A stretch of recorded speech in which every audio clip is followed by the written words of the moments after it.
Yes, when it comes to migration, immigration, these are very, very sensitive subjects. It came up during the summer with huge headlines being made, great big promises about how we're going to fix this, send people to Rwanda, push the Navy out in order to send these boats back.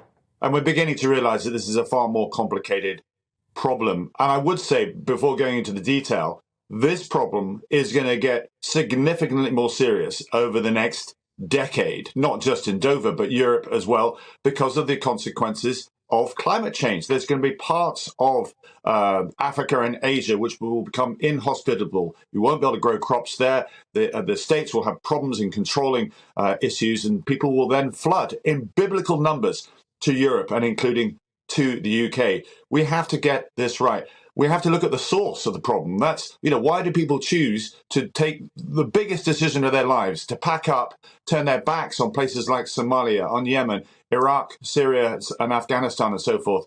Countries, ironically, that Britain and other international groups have stepped forward to try and help, and then for some reason became impatient and decided to depart. Then there's the gang issues, of course, which we're not really focusing on collectively. And then the biggest issue, I'm afraid, links to Brexit, that terrible subject. When we pulled out of the EU, we then removed ourselves from the Dublin Agreement, which then allowed us to send people back to the first safe country that a asylum seeker may have actually applied to.